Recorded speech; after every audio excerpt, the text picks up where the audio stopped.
जय श्री कृष्ण। ओम नमो भगवते वासुदेवाय नमः। आप सुन रहे हैं पौराणिक अमृतवाणी द्वारा प्रसारित महाभारत कथा। महाभारत की कथा सुनने के लिए हमारे चैनल को लाइक, शेयर और सब्सक्राइब करें। चलिए आगे की कथा प्रारंभ करते हैं। विदुर नीति 5वां अध्याय। विदुर जी कहते हैं, राजेंद्र विचित्र वीर नंदन, स्वयंभावु मनु जी ने कहा है कि नीचे लिखे 17 प्रकार के पुरुषों को पाश हाथ में लिए यमराज के दूत नरक में ले जाते हैं।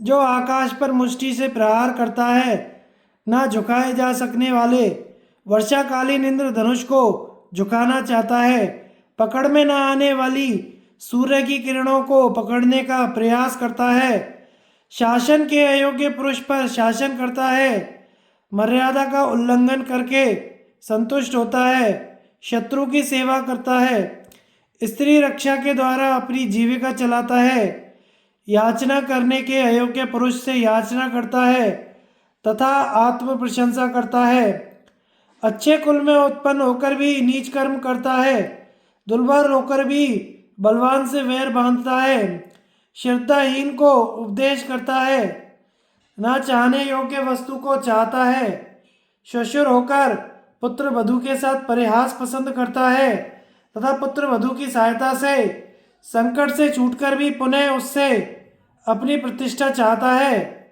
पर स्त्री से समागम करता है, आवश्यकता से अधिक स्त्री की निंदा करता है, किसी से कोई वस्तु पाकर भी याद नहीं है ऐसा कहकर उसे दबाना चाहता है, मांगने पर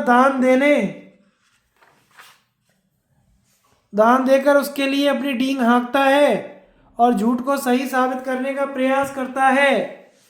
जो मनुष्य अपने साथ जैसा बर्ताव करे उसके साथ वैसा ही बर्ताव करना चाहिए, यही नीति है।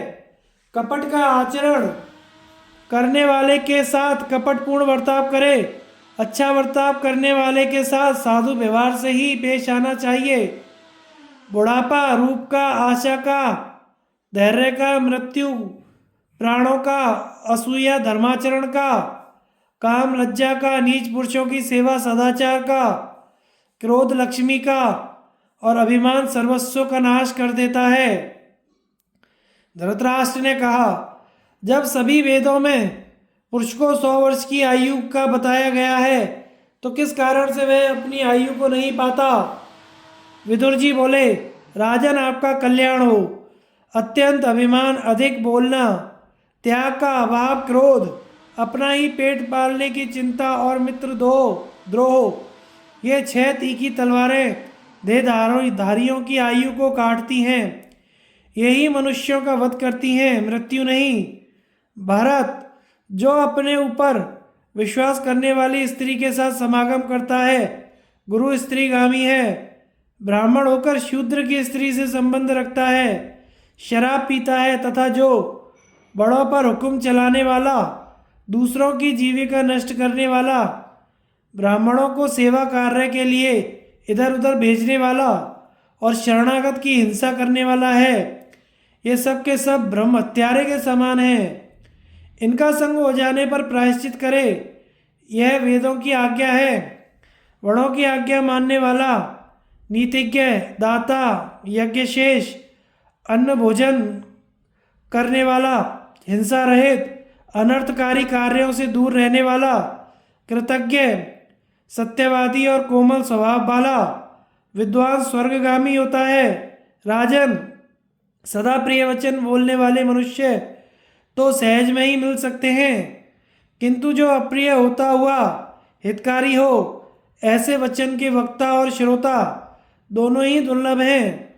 जो धर्म का आश्रय लेकर तथा स्वामी को प्रिय लगेगा या अप्रिय, इसका विचार छोड़कर अप्रिय होने पर भी हित की बात कहता है, उसी से राजा को सच्ची सहायता मिलती है।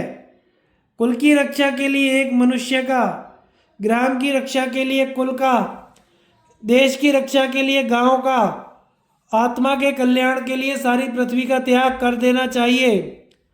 आपत्ति के लिए धन की रक्षा करें, धन के द्वारा भी स्त्री की रक्षा करें और स्त्री एवं धन दोनों के द्वारा सदा अपनी रक्षा करें। पहले समय में जुआ खेलना मनुष्यों में वैर डालने का कारण देखा गया है। अतः बुद्धिमान मनुष्य हंसी में भी जुआ ना खेले। राजन, मैंने जुए का खेल आरंभ होते समय भी कहा था कि यह ठीक नहीं है, किंतु रोगी को जैसे दवा और पत्ते नहीं भाते, उसी तरह मेरी वह बात भी आपको अच्छी नहीं लगी। नरेंद्र, आप कौओं के समान अपने पुत्रों के द्वारा विचित्र पंख वाले मोरों के सदृश पांडवों को पराजित करने का प्रयत्न कर रहे हैं। सिंहों को छोड़कर सियारों की रक्षा कर रहे हैं। समय आने पर आपको इसके लिए पश्चाताप करना पड़ेगा। तात, जो स्वामी सदा हित साधन में लगे रहने वाले अपने भक्त सेवक पर कभी क्रोध नहीं करता, उस पर भृत्यगण विश्वास करते हैं, उसे आपत्ति के समय भी नहीं छोड़ते। सेवकों की जीविका बंद करके दूसरों के राज्य और धन के अपहरण का प्रयत्न नहीं करना चाहिए, क्योंकि अपनी जीविका छिन जाने से भोगों से वंचित होकर पहले प्रेमी मंत्री भी उस समय विरोधी बन जाते हैं और राजा का परित्याग कर देते हैं। पहले कर्तव्य, आय व्यय, उचित वेतन आदि का निश्चय करके फिर सुयोग्य सहायकों का संग्रह करे, क्योंकि कठिन से कठिन कार्य भी सहायकों द्वारा साध्य होते हैं। जो सेवक स्वामी के अभिप्राय को समझकर आलस्य रहित हो समस्त कार्यों को पूरा करता है, जो हित की बात कहने वाला, स्वामी भक्त सज्जन और राजा की शक्ति को जानने वाला है, उसे अपने समान समझकर कृपा करनी चाहिए। जो सेवक स्वामी के आज्ञा देने पर उनकी बात का आदर नहीं करता, किसी काम में लगाए जाने पर इनकार कर जाता है, अपनी बुद्धि पर गर्व करने और प्रतिकूल बोलने वाले उस भृत्य को शीघ्र ही त्याग देना चाहिए। अहंकार रहित, कायरता शून्य, शीघ्र काम पूरा करने वाला, दयालु, शुद्ध हृदय, दूसरों के बहकावे में ना आने वाला, निरोग और उदार वचन वाला, इन 8 गुणों से युक्त मनुष्य को दूत बनाने योग्य बताया गया है। सावधान मनुष्य विश्वास होने पर भी सायकाल में कभी शत्रु के घर ना जाए, रात में छिपकर चौराहे पर ना खड़ा हो और राजा जिस स्त्री को ग्रहण करना चाहता हो उसे प्राप्त करने का यत्न ना करे। दुष्ट सहायकों वाला राजा जब बहुत लोगों के साथ मंत्रण समिति में बैठकर सलाह ले रहा हो, उस समय उसकी बात का खंडन ना करे। मैं तुम पर विश्वास नहीं करता, ऐसा भी ना कहे, अपितु कोई युक्ति संगत बहाना बनाकर वहां से हट जाए। अधिक दयालु राजा, व्यभिचारिणी स्त्री, राजकर्मचारी पुत्र, भाई, छोटे बच्चों वाली विधवा, सैनिक और जिसका अधिकार छीन लिया गया हो वह पुरुष, इन सब के साथ लेन देन का व्यवहार ना करे। ये 8 गुण पुरुष की शोभा बढ़ाते हैं। बुद्धि, कुलीनता, शास्त्र ज्ञान, इंद्रिय निग्रह, पराक्रम, अधिक ना बोलने का स्वभाव, यथाशक्ति दान और कृतज्ञता। तात, एक गुण ऐसा है जो इन सभी महत्वपूर्ण गुणों पर हठात अधिकार कर लेता है। राजा जिस समय किसी मनुष्य का सत्कार करता है, उस समय यह गुण राज सम्मान उपर्युक्त सभी गुणों से बढ़कर शोभा पाता है। नित्य स्नान करने वाले मनुष्य को बल, रूप, मधुर स्वर, उज्ज्वल वर्ण, कोमलता, सुगंध, पवित्रता, शोभा, सुकुमारता, स्त्री, सुंदरी स्त्रियां, यह 10 लाभ प्राप्त होते हैं। थोड़ा भोजन करने वाले को निम्नांकित 6 गुण प्राप्त होते हैं। आरोग्य, आयु, बल और सुख तो मिलते ही हैं। उसकी संतान सुंदर होती है तथा यह बहुत खाने वाला है, ऐसा कहकर लोग उस पर आक्षेप नहीं करते।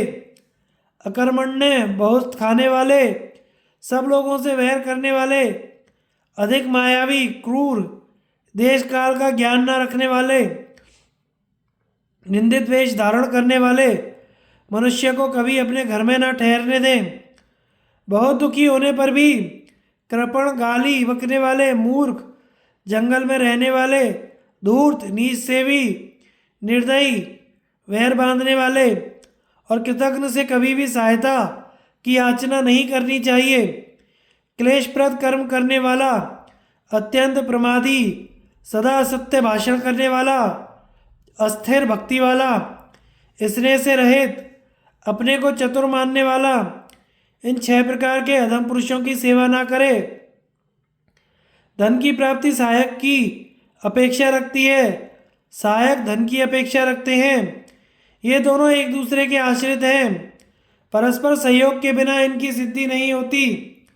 पुत्रों को उत्पन्न कर उन्हें ऋण के भार से मुक्त करके उनके लिए किसी जीविका का प्रबंध कर दें। फिर कन्याओं का योग्य वर के साथ विवाह कर देने के पश्चात वन में मनोवृत्ति से रहने की इच्छा करे। जो संपूर्ण प्राणियों के लिए हितकर और अपने लिए सुखद हो, उसे ईश्वर परायण बुद्धि से करें। संपूर्ण सिद्धियों का यही मूल मंत्र है, जिसमें बढ़ने की शक्ति, प्रभाव, तेज, पराक्रम, उद्योग और निश्चय है। उसे अपनी जीविका के कारण जीविका के नाश का भय कैसे हो सकता है? पांडवों के साथ युद्ध करने में जो दोष है उन पर दृष्टि डालिए। उनसे संग्राम छिड़ जाने पर इंद्र आदि देवताओं को भी कष्ट ही उठाना पड़ेगा।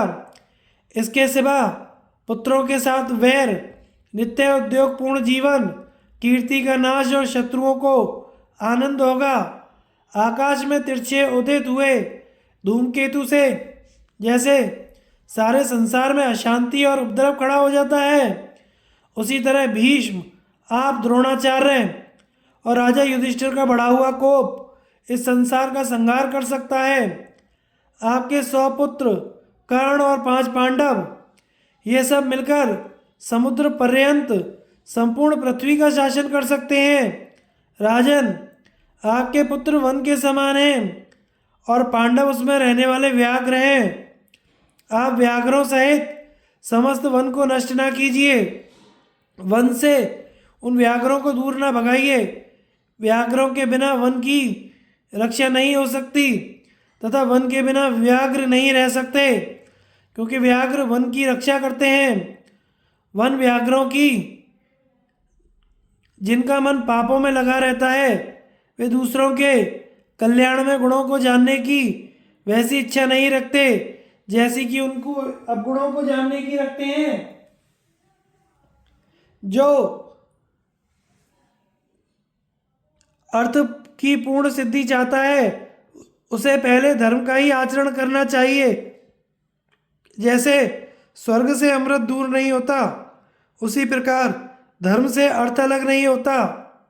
जिसकी बुद्धि पाप से हटाकर कल्याण में लगा दी गई है, उसे संसार में जो भी प्रकृति और विकृति है, उन सबको जान लिया है। जो समयानुसार धर्म, अर्थ और काम का सेवन करता है, वह इस लोक और परलोक में भी धर्म, अर्थ और काम को प्राप्त करता है। राजन, जो क्रोध और हर्ष के उठे हुए वेग को रोक लेता है और आपत्ति में भी धैर्य नहीं खो बैठता, वही राजलक्ष्मी का अधिकारी होता है। राजन, आपका कल्याण हो। मनुष्यों में सदा 5 प्रकार का बल होता है, उसे सुनिए। जो बाहुबल है वह कनिष्ठ बल कहलाता है। मंत्री का मिलना दूसरा बल है। मनीषी लोग धन के लाभ को तीसरा बल बताते हैं। और राजन, जो बाप दादाओं से प्राप्त हुआ स्वाभाविक बल कुटुंब का बल है, वह अभिजात नाम का चौथा बल है। भारत, इन सभी बलों का संग्रह हो जाता है। वह बलों में श्रेष्ठ बुद्धि का बल है। जो मनुष्य का बहुत बड़ा अपकार कर सकता है, उस पुरुष के साथ वैर ठानकर इस विश्वास पर निश्चित ना हो जाए कि मैं उससे दूर हूँ, वह मेरा कुछ नहीं कर सकता। ऐसा कौन बुद्धिमान होगा जो स्त्री, राजा, सांप, पढ़े हुए पाठ, सामर्थ्यशाली व्यक्ति, शत्रु, भोग और आयुष्य पर पूर्ण विश्वास कर सकता है। जिसको बुद्धि के बाण से मारा गया है, उस जीव के लिए ना कोई वैद्य है, ना दवा, ना होम, ना मंत्र, ना कोई मांगलिक कार्य, ना अथर्व वेदों युक्त प्रयोग, ना भली भांति सिद्ध बूटी ही है।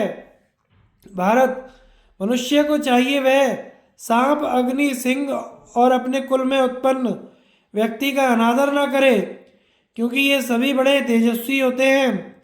संसार में अग्नि एक महान तेज है, वह काठ में छिपी रहती है, किंतु जब तक दूसरे लोग उसे प्रज्वलित ना कर दें तब तक वह उस काठ को नहीं जलाती। वही अग्नि यदि काष्ठ से मतकर उद्दीप्त कर दी जाती है तो वह अपने तेज से उस काठ को तथा दूसरे जंगल को भी जल्दी जला डालती है। इसी प्रकार अपने कुल में उत्पन्न वे अग्नि के समान तेजस्वी पांडव क्षमा भाव से युक्त और विकार शून्य हो काष्ठ में छिपी अग्नि की तरह शांत भाव से स्थित हैं। अपने पुत्रों सहित आप लता के समान हैं और पांडव महान शाल वृक्ष के सदृश हैं। महान वृक्ष का आश्रय लिए बिना लता कभी बढ़ नहीं सकती। राजन, अंबिकानंदन आपके पुत्र एक वन है और पांडवों को उसके भीतर रहने वाला सिंह समझिए। तात, सिंह से सूना हो जाने पर वन नष्ट हो जाता है, वन के बिना सिंह भी नष्ट हो जाते हैं। विदुर नीति, छठा अध्याय। विदुर जी कहते हैं, जब कोई माननीय वृद्ध पुरुष निकट आता है उस समय नवयुवक व्यक्ति के प्राण ऊपर को उठने लगते हैं। फिर जब वह वृद्ध के स्वागत में उठकर खड़ा होता है और प्रणाम करता है तो पुनः प्राणों को वास्तविक स्थिति में प्राप्त करता है। धीर पुरुष को चाहिए, जब कोई साधु पुरुष अतिथि के रूप में घर आवे तो पहले आसन देकर जल लाकर उसके चरण पखारे, फिर उसकी कुशल पूछकर अपनी स्थिति बतावे। तदनंतर आवश्यकता समझकर अन्न भोजन करावे। वेद वेत्ता ब्राह्मण जिसके घर दाता के लोभ, भय या कंजूसी के कारण जल, मधुपर्क और गौ को स्वीकार नहीं करता, श्रेष्ठ पुरुषों ने उस गृहस्थ का जीवन व्यर्थ बताया है। वैद्य, चीरफाड़ करने वाला, जर्राह, ब्रह्मचर्य से भ्रष्ट, चोर, क्रूर, शराबी, गर्भ हत्यारा, सेनाजीवी और वेद विक्रेता, ये यद्यपि पैर धोने के योग्य नहीं है, तथापि यदि अतिथि होकर आवें तो विशेष प्रिय यानी आदर के योग्य होते हैं। नमक, पका हुआ अन्न, दही, दूध, मधु, तेल, घी, तिल, मांस, फल, मूल, साग, लाल कपड़ा, सब प्रकार की गंध और गुड़ इतनी वस्तुएं बेचने योग्य नहीं हैं। जो क्रोध न करने वाला, ढेला, पत्थर और स्वर्ण को एक सा समझने वाला, शोकहीन, संधि विग्रह से रहित, निंदा प्रशंसा से शून्य, प्रिय अप्रिय का त्याग करने वाला तथा उदासीन है, वही भिक्षुक सन्यासी है। जो नीवार, जंगली चावल, कंद मूल, इंगुद, लिसोड़ा और साग आदि खाकर निर्वाह करता है, मन को वश में रखता है, अग्निहोत्र करता है, वन में रहकर भी अतिथि सेवा में सदा सावधान रहता है, वही पुण्यात्मा तपस्वी वानप्रस्थी श्रेष्ठ माना गया है। बुद्धिमान पुरुष की बुराई करके इस विश्वास पर निश्चिंत ना रहे कि मैं दूर हूँ। बुद्धिमान की बाहें बड़ी लंबी होती हैं, सताए जाने पर वह उन्हीं बाहों से बदला लेता है। जो विश्वास का पात्र नहीं है उसका तो विश्वास करे ही नहीं, किंतु जो विश्वास पात्र है उस पर भी अधिक विश्वास ना करें। विश्वासी पुरुष से उत्पन्न हुआ भय मूलोच्छेद कर डालता है। मनुष्य को चाहिए कि वह ईर्ष्या रहित, स्त्रियों का रक्षक, संपत्ति का न्यायपूर्वक विवाह करने वाला, प्रियवादी, स्वच्छ तथा स्त्रियों के निकट मीठे वचन बोलने वाला हो, परंतु उनके वश में कभी ना हो। स्त्रियां घर की लक्ष्मी कही जाती हैं। ये अत्यंत सौभाग्यशालिनी, पूजा के योग्य, पवित्र तथा घर की शोभा है, अतः इनकी विशेष रूप से रक्षा करनी चाहिए। अंतःपुर की रक्षा का कार्य पिता को सौंप दें, रसोई का प्रबंध माता के हाथ में दे दें, गौओं की सेवा में अपने समान व्यक्ति को नियुक्त करें और कृषि का कार्य स्वयं करें। सेवकों द्वारा वाणिज्य व्यापार करें और पुत्रों द्वारा ब्राह्मणों की सेवा करें। जल से अग्नि, ब्राह्मण से क्षत्रिय, पत्थर से लोहा पैदा हुआ है। इनका तेज सर्वत्र व्याप्त होने पर भी अपने उत्पत्ति स्थान में शांत हो जाता है। अच्छे कुल में उत्पन्न अग्नि के समान तेजस्वी, क्षमाशील और विकार शून्य संत पुरुष सदा काष्ठ में अग्नि की भांति शांत भाव से स्थित रहते हैं। जिस राजा की मंत्रणा को उसके बहिरंग एवं अंतरंग सभासद तक नहीं जानते, सब और दृष्टि रखने वाला वह राजा चिरकाल तक ऐश्वर्य भोग करता है। धर्म, काम, अर्थ संबंधी कार्यों को करने से पहले ना बताएं, करके ही दिखाएं। ऐसा करने से अपनी मंत्रणा दूसरों पर प्रकट नहीं होती। पर्वत की चोटी पर चढ़कर अथवा राजमहल के एकांत स्थान में जाकर या जंगल में निर्जन स्थान पर मंत्रणा करनी चाहिए। हे भारत, जो मित्र ना हो, मित्र होने पर भी पंडित ना हो, पंडित होने पर भी जिसका मन वश में ना हो, वह अपना गुप्त मंत्र जानने के योग्य नहीं है। राजा अच्छी तरह परीक्षा किए बिना किसी को अपना मंत्री ना बनावे, क्योंकि धन की प्राप्ति और मंत्र की रक्षा का भार मंत्री पर ही होता है। जिसके धर्म, अर्थ और काम विषयक सभी कार्यों को पूर्ण होने के बाद भी सभासदगण जान पाते हैं, वही राजा समस्त राजाओं में श्रेष्ठ है। अपने मंत्र को गुप्त रखने वाला उस राजा को निस्संदेह सिद्धि प्राप्त होती है। जो मोहवश बुरे कर्म करता है, वह उन कार्यों का विपरीत परिणाम होने से अपने जीवन से भी हाथ धो बैठता है। उत्तम कर्मों का अनुष्ठान तो सुख देने वाला होता है, किंतु उनका ना किए जाना पश्चाताप का कारण माना गया है। जैसे वेदों को पढ़े बिना ब्राह्मण श्राद्ध का अधिकारी नहीं होता, उसी प्रकार संधि, विग्रह, यान, आसन, द्वैधिभाव, समाश्रय नामक 6 गुणों को जाने बिना कोई गुप्त मंत्रणा सुनने का अधिकारी नहीं होता। राजन, जो संधि, विग्रह आदि 6 गुणों की जानकारी के कारण प्रसिद्ध है, स्थिति, वृद्धि और ह्रास को जानता है तथा जिसके स्वभाव की सब लोग प्रशंसा करते हैं, उसी राजा के अधीन पृथ्वी रहती है। जिसके कारण क्रोध और हर्ष व्यर्थ नहीं जाते, जो आवश्यक कार्यों की स्वयं देखभाल करता है और खजाने की भी स्वयं जानकारी रखता है, उसकी पृथ्वी पर्याप्त धन देने वाली ही होती है।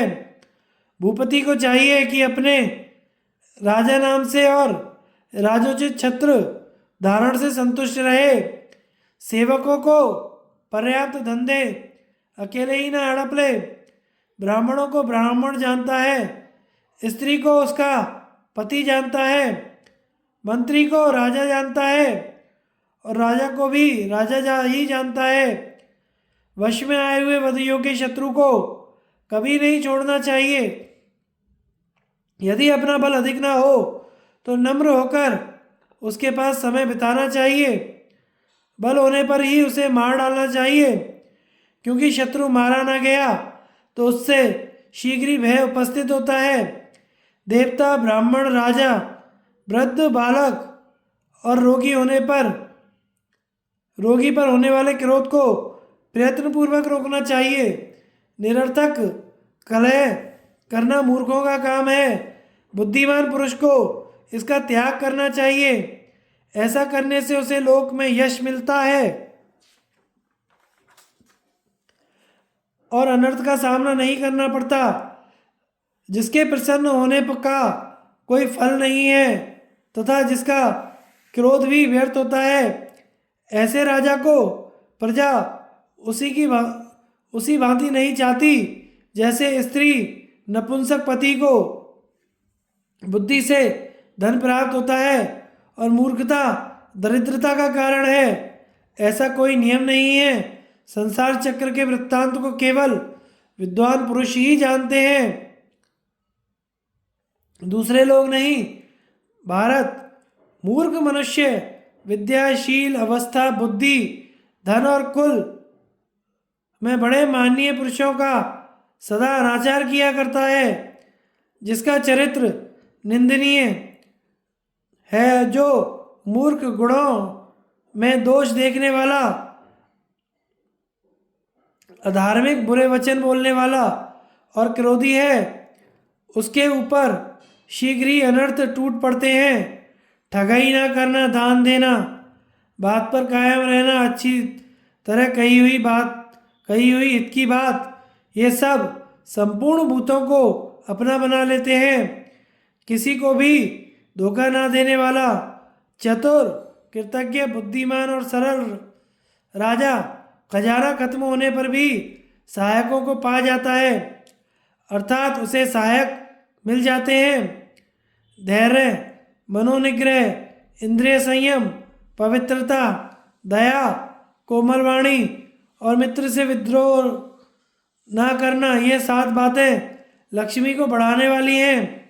राजन, जो अपने आश्रितों में धन का ठीक ठीक बंटवारा नहीं करता तथा जो दुष्ट, कृतघ्न और निर्लज्ज है, ऐसा राजा इस लोक में त्याग देने योग्य है। जो स्वयं दोषी होकर भी निर्दोष आत्मीय व्यक्ति को कुपित करता है, वह सर्पयुक्त घर में रहने वाले मनुष्य की भांति रात में सुख से नहीं सो सकता।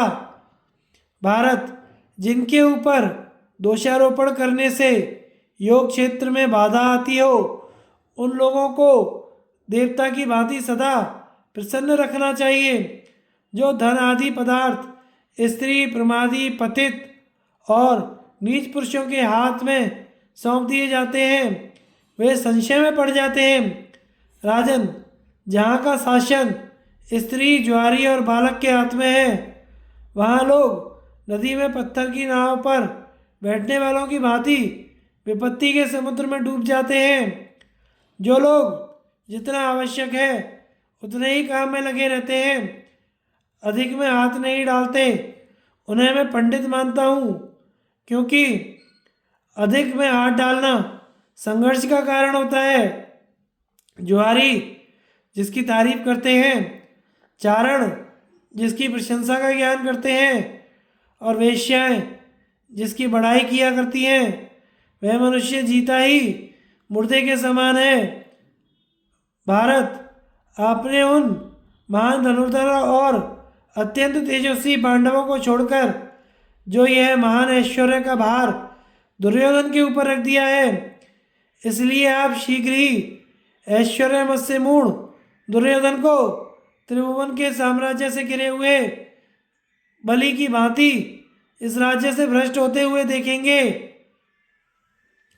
विदुर नीति, 7वां अध्याय। धृतराष्ट्र ने कहा, विदुर, यह पुरुष ऐश्वर्य की प्राप्ति और नाश में स्वतंत्र नहीं है। ब्रह्मा ने धागे से बांधी हुई कठपुतली की भांति इसे प्रारब्ध के अधीन कर रखा है, इसलिए तुम कहते हैं चलो, मैं सुनने के लिए धैर्य धारण किए बैठा हूँ। विदुर जी बोले, भारत, समय के विपरीत यदि बृहस्पति भी कुछ बोले तो उनका अपमान ही होगा, उनकी बुद्धि की भी अवज्ञा होगी। संसार में कोई मनुष्य दान देने से प्रिय होता है, दूसरा प्रिय वचन बोलने से प्रिय होता है, तीसरा मंत्र तथा औषध के बल से प्रिय होता है, किंतु जो वास्तव में प्रिय है वह तो सदा प्रिय ही है। जिससे द्वेष हो जाता है वह ना साधु, ना विद्वान, ना बुद्धिमान जान पड़ता है। प्रियतम के तो सभी कर्म शुभ ही होते हैं, दुश्मन के सभी काम पाप में। राजन, दुर्योधन के जन्म लेते ही मैंने कहा था, केवल इसी एक पुत्र को तुम त्याग दो। इसके त्याग से 100 पुत्रों की वृद्धि होगी। इसका त्याग ना करने से 100 पुत्रों का नाश होगा।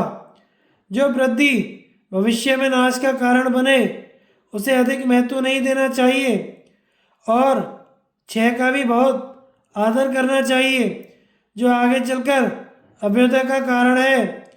महाराज, वास्तव में जो क्षय वृद्धि का कारण होता है वह क्षय है ही नहीं, किंतु उस लाभ को भी क्षय ही मानना चाहिए जिससे पाने से बहुतों का नाश हो जाए।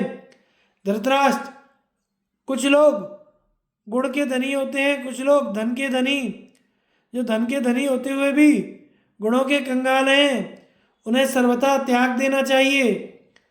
धृतराष्ट्र ने कहा, विदुर, तुम जो कह रहे हो परिणामों में हितकर है।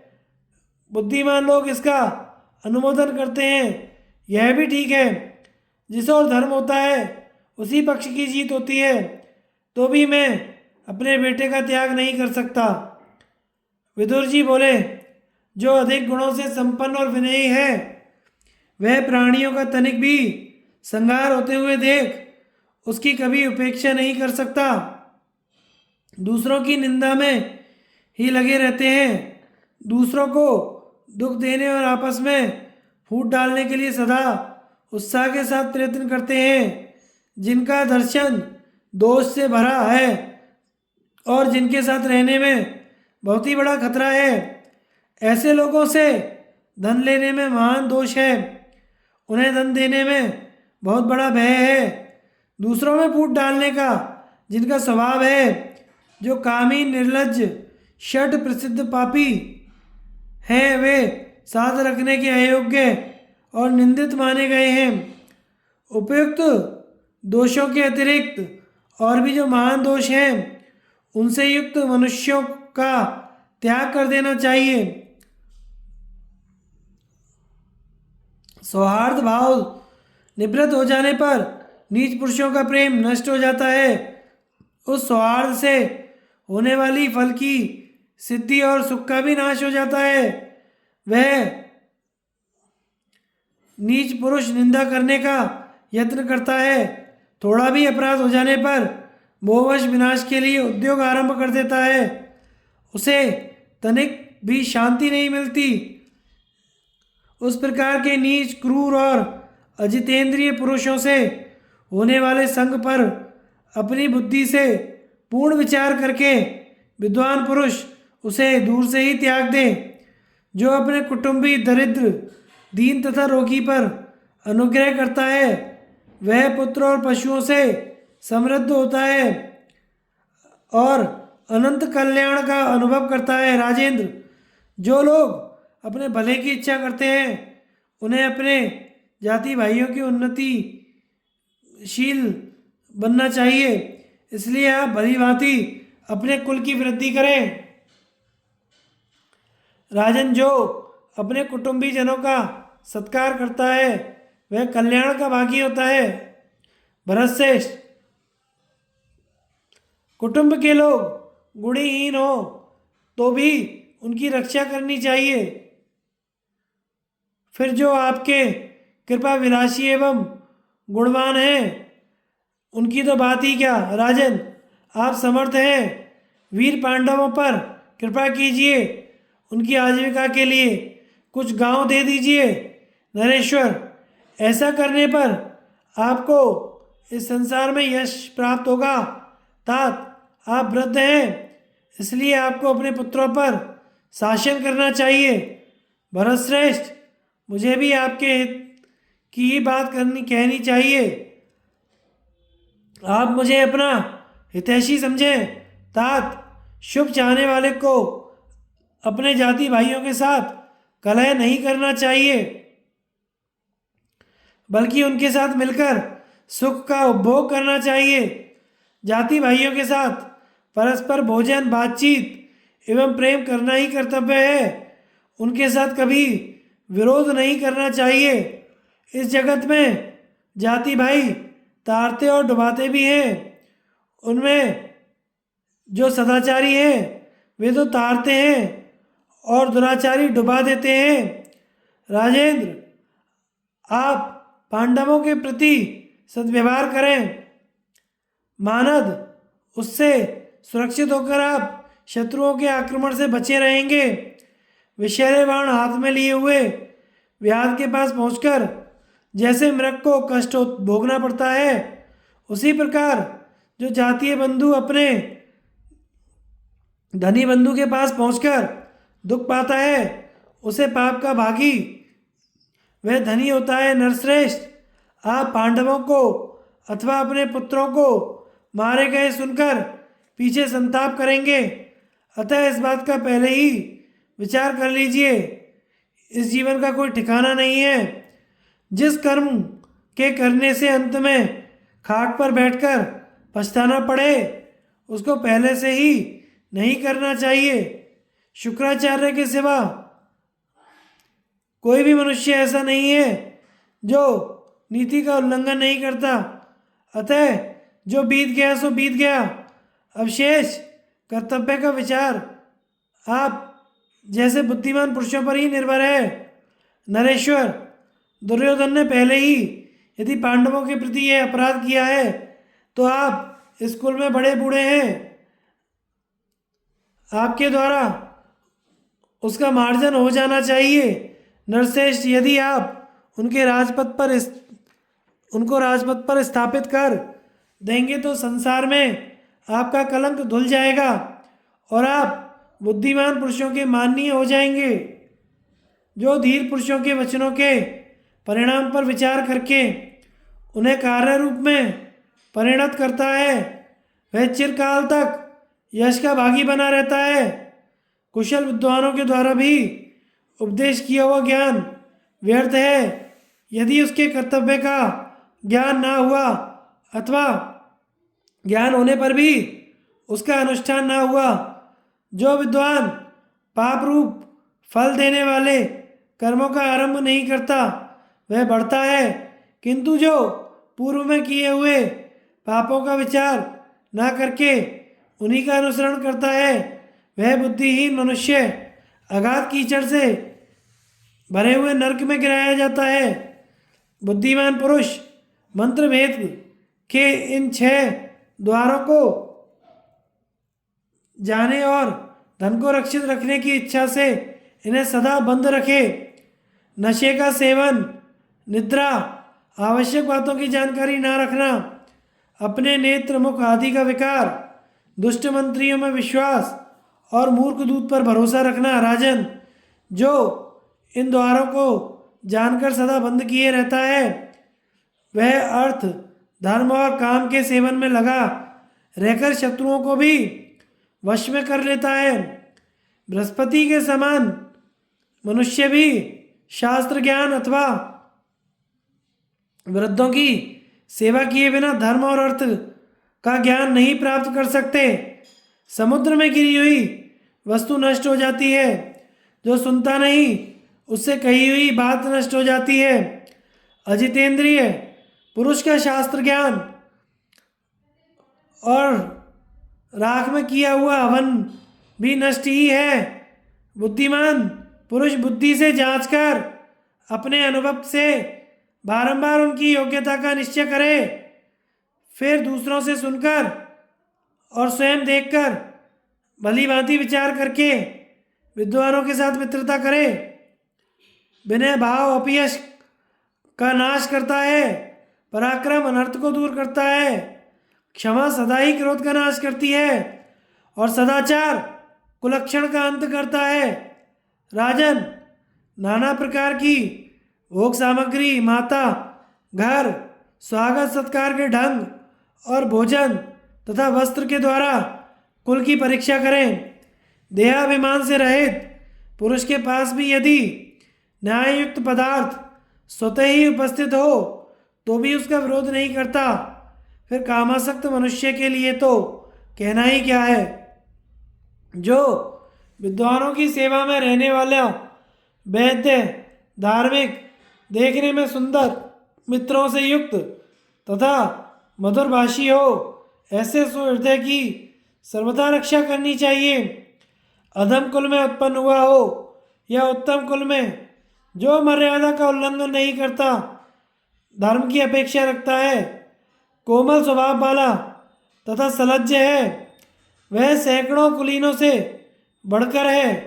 जिन दो मनुष्यों का चित्त से चित्त, गुप्त रहस्य से गुप्त रहस्य और बुद्धि से बुद्धि मिल जाती है, उनकी मित्रता कभी नष्ट नहीं होती। मेधावी पुरुष को चाहिए कि दुर्बुद्धि एक विचार शक्ति से हीन पुरुष का तृण से ढके हुए कुएं की भांति परित्याग कर दे, क्योंकि उसके साथ की हुई मित्रता नष्ट हो जाती है। विद्वान पुरुष को उचित है कि अभिमानी, मूर्ख, क्रोधी, साहसिक और धर्महीन पुरुषों के साथ मित्रता ना करे। मित्र तो ऐसा होना चाहिए जो कृतज्ञ, धार्मिक, सत्यवादी, उदार, दृढ़ अनुराग रखने वाला, जितेंद्रिय, मर्यादा के भीतर रहने वाला और मैत्री का त्याग ना करने वाला हो। इंद्रियों को सर्वथा रोक रखना तो मृत्यु से भी बढ़कर कठिन है, और उन्हें बिल्कुल खुली छोड़ देने से देवताओं का भी नाश हो जाता है। संपूर्ण प्राणियों के प्रति कोमलता का भाव, गुणों में दोष ना देखना, क्षमा, धैर्य और मित्रों का अपमान ना करना, ये सब गुण आयु को बढ़ाने वाले हैं। ऐसा विद्वान लोग कहते हैं, जो अन्याय से नष्ट हुए धन को स्थिर बुद्धि का आश्रय ले अच्छी नीति से पुनः लौटा लाने की इच्छा करता है, वह वीर पुरुषों का सा आचरण करता है। जो आने वाले दुख को रोकने का उपाय जानता है, वर्तमान कालिक कर्तव्य के पालन में दृढ़ निश्चय रखने वाला है, और अतीत काल में जो कर्तव्य शेष रह गए हैं उसे भी जानता है, वह मनुष्य कभी अर्थ से हीन नहीं हो सकता। मनुष्य मन, वाणी और कर्म से जिसका निरंतर सेवन करता है, वह कार्य उस पुरुष को अपनी ओर खींच लेता है। इसलिए सदा कल्याणकारी कार्य को ही करें। मांगलिक पदार्थों का स्पर्श, चित्तवृत्तियों का निरोध, शास्त्र का अभ्यास, उद्योगशीलता, सरलता और सत्पुरुषों का बारंबार दर्शन, ये सब कल्याणकारी हैं। उद्योग में लगे रहना लाभ और कल्याण का मूल है। इसलिए उद्योग न छोड़ने वाला मनुष्य महान हो जाता है और अंत में सुख का उपभोग करता है। तात समर्थ पुरुष के लिए सब जगह और सब समय में क्षमा के समान हितकारक और अत्यंत श्री संपन्न बनाने वाला उपाय दूसरा नहीं माना गया है। जो शक्तिहीन है वह तो सब पर क्षमा करे, जो शक्तिमान है वह भी धर्म के लिए क्षमा करे, तथा जिसकी दृष्टि में अर्थ और अनर्थ दोनों समान हैं, उसके लिए तो क्षमा सदा ही हितकारिणी होती है।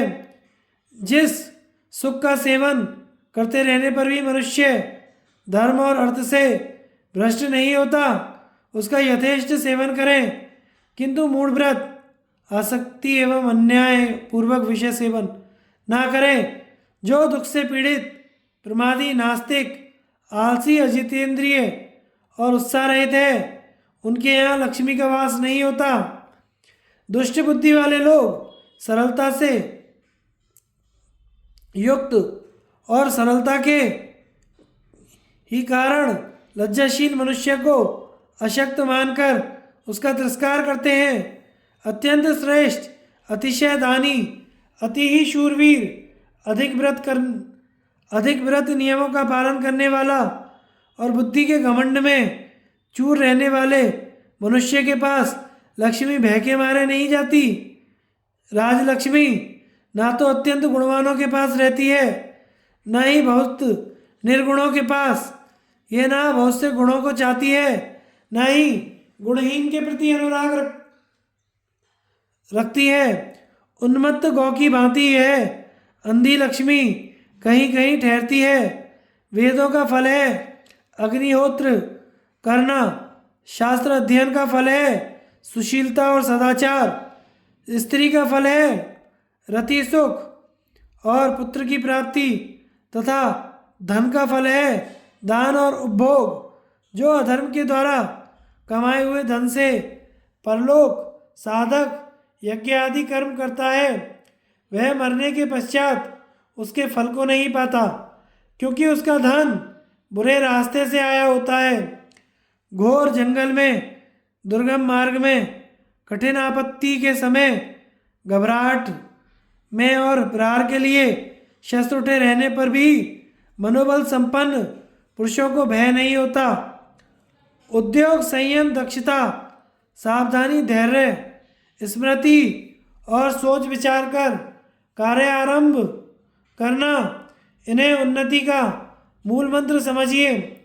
तपस्वियों का बल है तप, वेद वेत्ताओं का बल है वेद, असाधुओं का बल है हिंसा, गुणवानों का बल है क्षमा।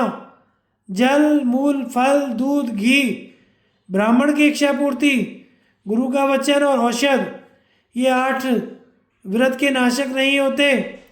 जो अपने प्रतिकूल जान पड़े उसे दूसरों के प्रति भी ना करें। थोड़े में धर्म का यही स्वरूप है।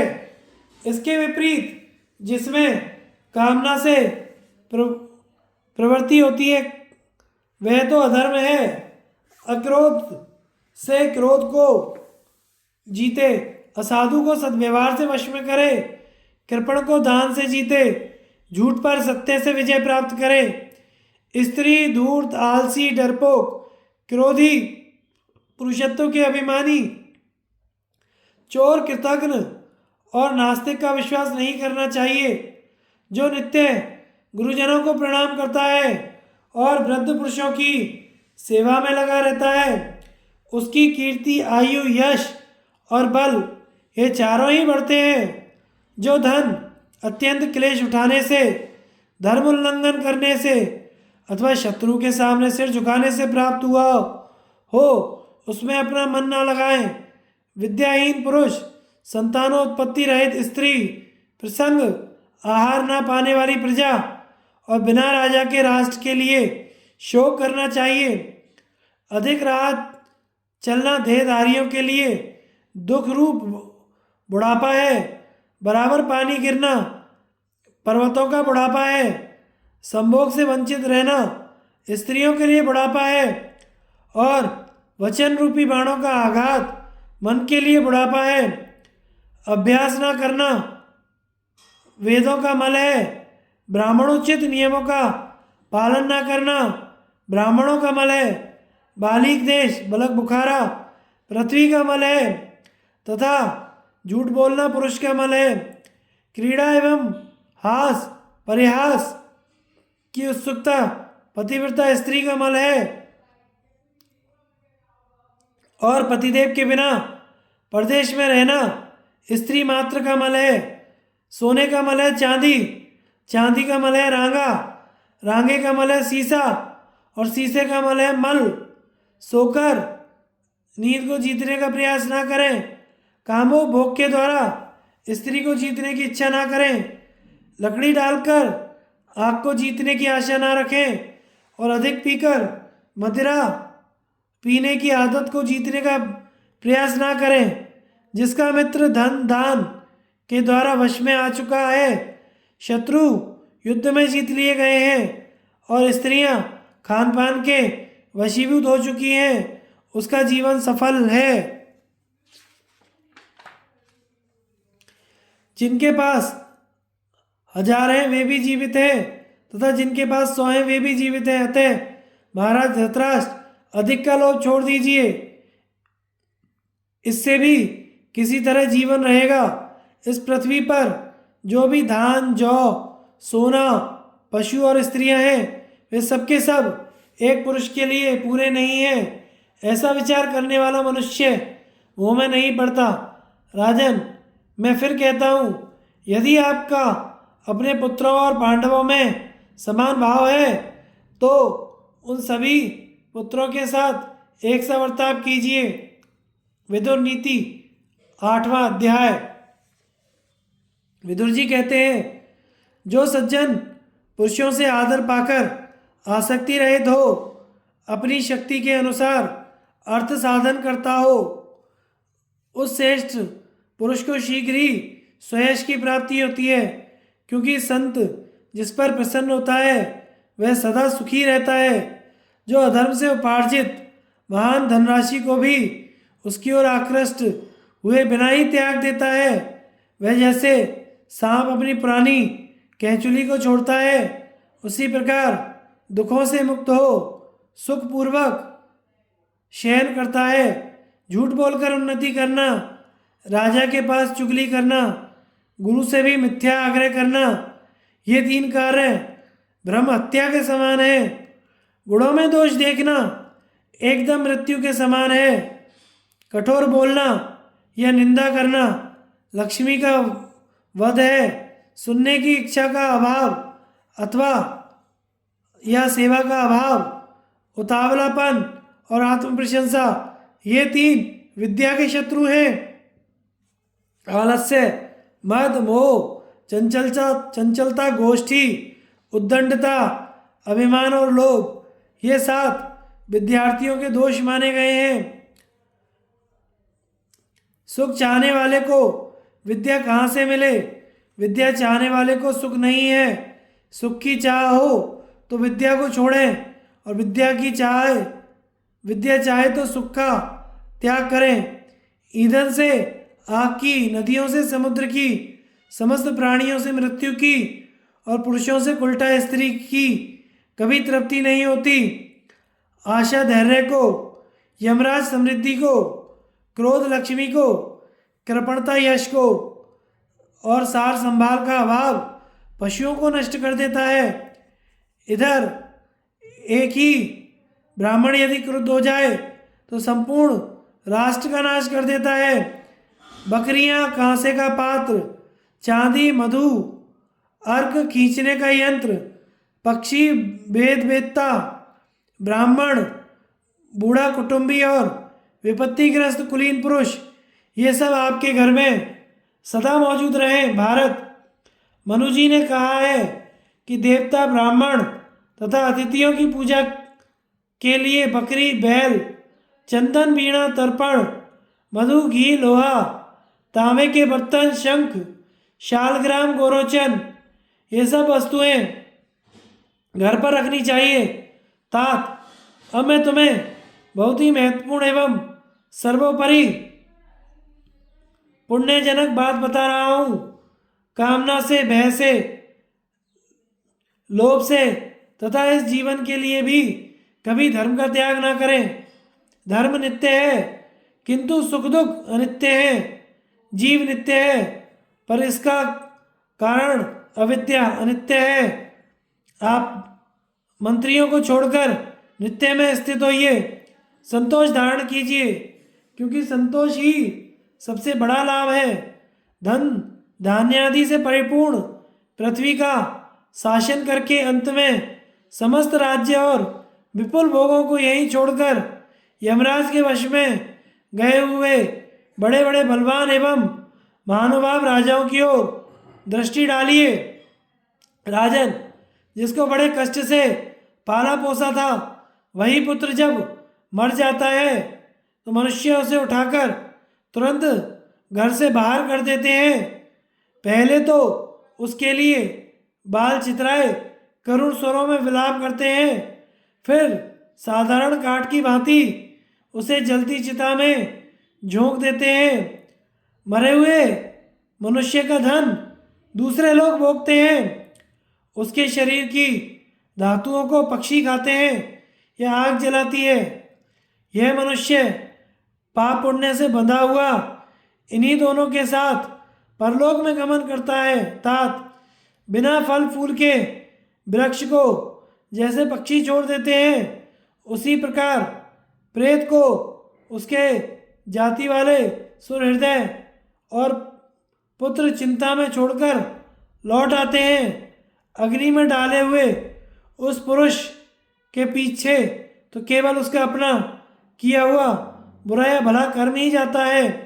इसलिए पुरुष को चाहिए कि वह धीरे धीरे प्रयत्नपूर्वक धर्म का संग्रह करे।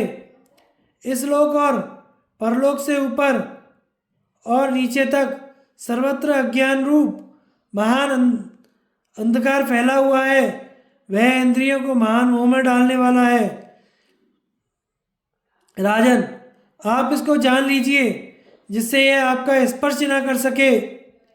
मेरी इस बात को सुनकर यदि आप सब ठीक ठीक समझ सकेंगे तो इस मनुष्यलोक में आपको महान यज्ञ प्राप्त होगा और इहलोक और तथा परलोक में आपके लिए भय नहीं होगा।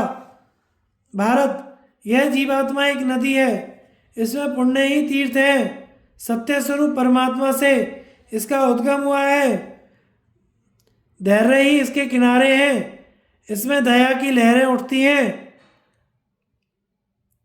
पुण्य कर्म करने वाला मनुष्य इसमें स्नान करके पवित्र होता है, क्योंकि लोभ रहित आत्मा सदा पवित्र ही है।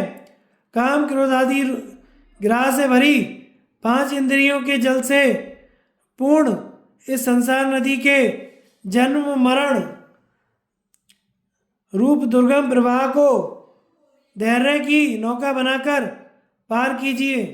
जो बुद्धि धर्म और विद्या और अवस्था में बड़े बंधु को आदर सत्कार से प्रसन्न करके उससे कर्तव्य और अकर्तव्य के विषय में प्रश्न करता है, वह कभी मोह में नहीं पड़ता।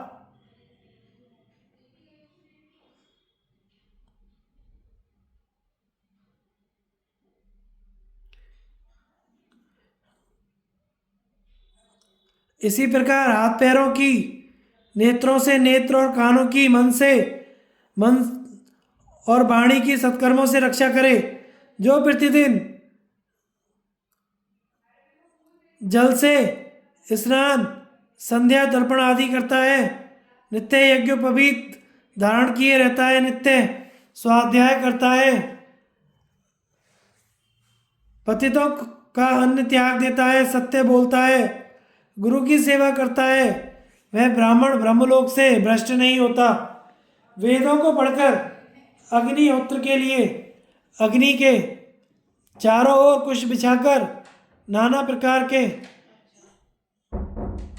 यज्ञों द्वारा यजन कर प्रजाजनों का पालन करके गौ और ब्राह्मणों के हित के लिए संग्राम में मृत्यु को प्राप्त हुआ।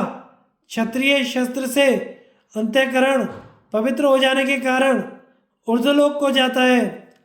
वैश्य यदि वेद शास्त्रों का अध्ययन करके ब्राह्मण क्षत्रिय तथा आश्रित जनों को समय समय पर धन देकर उनकी सहायता करे और यज्ञों द्वारा तीनों अग्नियों के पवित्र धूम की सुगंध लेता रहे, तो वह मरने के पश्चात स्वर्गलोक में दिव्य सुख भोगता है। शूद्र यदि ब्राह्मण क्षत्रिय और वैश्य की क्रम से न्यायपूर्वक सेवा करके इन्हें संतुष्ट करता है तो वह व्यथा से रहित हो पापों से मुक्त होकर देह त्याग के पश्चात स्वर्ग सुख का उपभोग करता है। महाराज, आपसे यह मैंने चारों वर्णों का धर्म बताया है। इसे बताने के का कारण भी सुनिए। आपके कारण पांडु नंदन युधिष्ठिर क्षत्रिय धर्म से च्युत हो रहे हैं, अतः आप उन्हें पुनः राजधर्म में नियुक्त कीजिए। धृतराष्ट्र ने कहा, विदुर, तुम प्रतिदिन मुझे जिस प्रकार उपदेश दिया करते हो वह बहुत ठीक है। सौम्य, तुम मुझसे जो कुछ भी कहते हो ऐसा ही मेरा भी विचार है। यद्यपि मैं पांडवों के प्रति सदा ही ऐसी बुद्धि रखता हूँ, तथापि दुर्योधन से मिलने पर फिर बुद्धि पलट जाती है। प्रारब्ध का उल्लंघन करने की शक्ति किसी भी प्राणी में नहीं है। मैं तो प्रारब्ध को ही अचल मानता हूँ, उसके सामने पुरुषार्थ तो व्यर्थ है। सनत सुजात ऋषि का आगमन। सनत सुजातीय, पहला अध्याय। धृतराष्ट्र बोले, विदुर, यदि तुम्हारी वाणियों से कुछ और कहना शेष रह गया हो तो कहो, मुझे सुनने की बड़ी इच्छा है, क्योंकि तुम्हारे कहने का ढंग बड़ा अनूठा है। विदुर ने कहा, भरतवंशी राजा धृतराष्ट्र सनत सुजात नाम से विख्यात, जो ब्रह्मा जी के पुत्र परम प्राचीन सनातन ऋषि हैं, उन्होंने एक बार कहा था, मृत्यु है ही नहीं। महाराज, वे समस्त बुद्धिमानों में श्रेष्ठ हैं। वे ही आपके हृदय में स्थित व्यक्त और अव्यक्त सभी प्रकार के प्रश्नों का उत्तर देंगे। धृतराष्ट्र ने कहा, विदुर, क्या तुम उस तत्व को नहीं जानते जिसे अब पुनः सनातन ऋषि मुझे बताएंगे? यदि तुम्हारी बुद्धि कुछ भी काम देती हो तो तुम ही मुझे उपदेश करो। विदुर बोले, राजन, मेरा जन्म शूद्रा स्त्री के गर्भ से हुआ है, अतः इसके अतिरिक्त और कोई उपदेश देने का मेरा अधिकार नहीं है। किंतु कुमार सनत सुजात की बुद्धि सनातन ब्रह्म को विषय करने वाली है। मैं उन्हें जानता हूँ। ब्राह्मण योनि में जिसका जन्म हुआ है, वह यदि गोपनीय तत्व का भी प्रतिपादन कर दे तो भी देवताओं की निंदा का पात्र नहीं बनता। यही कारण है कि मैं स्वयं न उपदेश करके आपको सनत सुजात का नाम बतलाता हूँ।